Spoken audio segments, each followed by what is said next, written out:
साल 2022 जब रूस पर अब तक के सबसे कड़े प्रतिबंध लगाए गए थे, तो पता है क्या लग रहा था? यही कि रूसी अर्थव्यवस्था बस कुछ ही हफ्तों में घुटनों पर आ जाएगी। लेकिन देखिए, आज जमीनी हकीकत कुछ और ही है। आइए आज इसी पहेली को सुलझाते हैं कि रूस की इकोनॉमी न सिर्फ टिकी रही, बल्कि और भी ज्यादा मजबूत कैसे हो गई। तो ये है वो विरोधाभास। एक तरफ भविष्यवाणी थी कि प्रतिबंध रूस को तोड़ देंगे, और दूसरी तरफ है आज की हकीकत, जहां रूस पहले से कहीं ज्यादा मजबूत दिख रहा है। सवाल ये है कि आखिर ये हुआ कैसे? जरा उस समय की हेडलाइंस याद कीजिए। हर तरफ बस एक ही बात थी कि रूसी अर्थव्यवस्था बस कुछ ही दिनों की मेहमान है। इसे एक तयशुदा बात की तरह पेश किया जा रहा था। लेकिन हुआ क्या? ठीक इसका उल्टा। 2024 आते आते सारी भविष्यवाणियों को गलत साबित करते हुए रूस की जीडीपी ग्रोथ रेट 4.1% तक पहुंच गई। सच में ये एक हैरान कर देने वाला आंकड़ा था। और बात यहीं खत्म नहीं होती। इतने कड़े प्रतिबंधों के बावजूद रूस ने सिर्फ 2024 में एनर्जी एक्सपोर्ट से 20 अरब डॉलर से भी ज्यादा की कमाई की। तो यहाँ सबसे बड़ा सवाल यही उठता है, आखिर रूस ने दुनिया की सबसे बड़ी अर्थव्यवस्थाओं के सामने ये पूरा पासा पलट कैसे दिया? इस पूरी रणनीति के पीछे आखिर था क्या? रूस की रणनीति की जो पहली परत है वो है उसकी बाहरी आर्थिक जवाबी कार्रवाई, जिसने प्रतिबंधों को काफी हद तक बेअसर कर दिया। देखिए, जब यूरोप और अमेरिका ने रूसी तेल पर बैन लगाया तो रूस ने तुरंत अपना रास्ता बदल लिया। उसने यूरोप को छोड़कर अपना पूरा ध्यान एशिया पर लगा दिया, खासतौर पर चीन और भारत पर। और नतीजा, 2024 तक भारत रूस का सबसे बड़ा तेल खरीदार बन गया, जबकि 2022 में ये आयात लगभग 0 था। लेकिन ये तेल पहुंचाया कैसे गया? यहीं पर रूस की असली मास्टर स्ट्रैटेजी सामने आई, जिसका नाम है शैडो फ्लीट। ये 400 से ज्यादा तेल टैंकरों का एक ऐसा गुप्त नेटवर्क है जो पश्चिमी प्रतिबंधों और ट्रैकिंग सिस्टम की पहुंच से बिल्कुल बाहर काम करता है।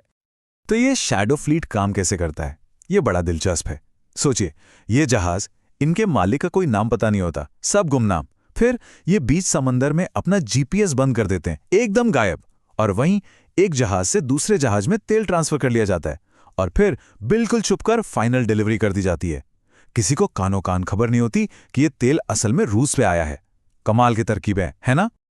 लेकिन सिर्फ तेल बेचना ही काफी नहीं था, है ना? पश्चिमी देशों का सबसे बड़ा हथियार था डॉलर। तो इससे बचने के लिए रूस ने डी डॉलराइजेशन की रणनीति अपनाई। उसने चीनी युआन, भारतीय रुपये और सोने में व्यापार करना शुरू कर दिया। नतीजा ये हुआ कि 2024 तक रूस और चीन के बीच का लगभग आधा व्यापार बिना डॉलर के हो रहा था। इससे वित्तीय प्रतिबंध काफी हद तक बेअसर हो गए। चलिए अब कहानी की दूसरी परत पर चलते हैं कि कैसे रूस ने अपनी घरेलू अर्थव्यवस्था को एक आत्मनिर्भर युद्ध मशीन में बदल दिया। जैसे ही युद्ध शुरू हुआ, रूस ने अपना रक्षा बजट तेजी से बढ़ा दिया। 2024 तक तो ये उसकी जीडीपी का 6% हो गया, जो कि लगभग 132 अरब डॉलर के बराबर है। और इस भारी भरकम सैन्य खर्च ने अर्थव्यवस्था के लिए एक बूस्टर डोज का काम किया। हथियार बनाने वाली फैक्ट्रियों से लेकर स्टील और इलेक्ट्रॉनिक्स इंडस्ट्री तक, सब में जबरदस्त तेजी आई। इससे पूरे देश में हजारों नई नौकरियां पैदा हुईं और बेरोजगारी रिकॉर्ड निचले स्तर पर पहुंच गई।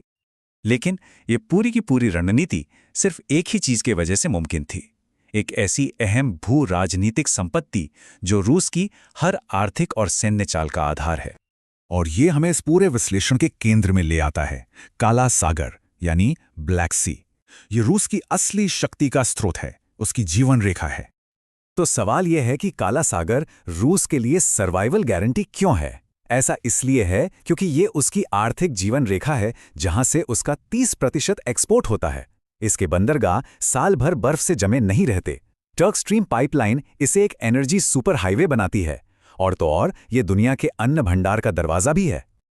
लेकिन इस विशाल समुद्र की एक बहुत बड़ी कमजोरी भी है।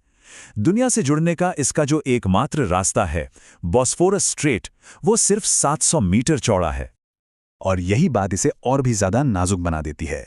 दुनिया के महासागरों का ये अकेला गेटवे पूरी तरह से तुर्की के कंट्रोल में है। और तुर्की कौन है? एक नाटो सदस्य। ये रूस के लिए एक बहुत बड़ी रणनीतिक चुनौती है। और बस यहीं पर तस्वीर में एक और बड़ा खिलाड़ी आता है, नेटो, जो इस पूरे क्षेत्र में रूस को संतुलित करने की लगातार कोशिश कर रहा है। काला सागर में स्थिति एक तरह से गतिरोध जैसी है। एक तरफ रूस का ब्लैक सी फ्लीट और उसके एडवांस्ड मिसाइल सिस्टम है, तो दूसरी तरफ नेटो के 3 सदस्य देश तुर्की, रोमानिया और बुल्गारिया हैं, जो अपनी नौसेना की मौजूदगी, सैन्य अभ्यास और एजिस एशोर मिसाइल डिफेंस सिस्टम के साथ रूस पर दबाव बनाए रखते हैं। तो कुल मिलाके ये सैन्य शक्ति प्रदर्शन और बहुत ही जटिल आर्थिक निर्भरता का एक नाजुक संतुलन है। खासकर तुर्की का रोल यहां बहुत पेचीदा है, जो एक तरफ तो नेटो का सदस्य है, लेकिन दूसरी तरफ रूस के साथ अपने आर्थिक और रणनीतिक हितों को भी बनाए रखता है। तो इस सबसे हमारे लिए क्या सबक है? रूस की इस सफल रणनीति का दुनिया पर क्या असर पड़ रहा है? ऐसा लग रहा है कि जिन प्रतिबंधों का मकसद रूस को अलग थलग करना था, उन्होंने शायद अनजाने में एक वैकल्पिक गैर पश्चिमी आर्थिक गुट के उदय को और तेज कर दिया है। ब्रिक्स जैसे गठबंधन और भी करीब आ गए हैं और एक समानांतर व्यापार प्रणाली बना रहे हैं जो डॉलर पर निर्भर ना हो। और यहीं पर एक बहुत बड़ा सवाल खड़ा हो जाता है, एक ऐसा सवाल जो हमें सोचने पर मजबूर कर देता है। क्या दुनिया के पावर का जो बैलेंस है वो अब पश्चिम से खिसक कर पूरब की तरफ जा रहा है? रूस की एक कहानी, इसने दुनिया के पावर गेम को बदलना शुरू तो कर दिया है, और ऐसा लगता है कि ये तो बस एक शुरुआत है।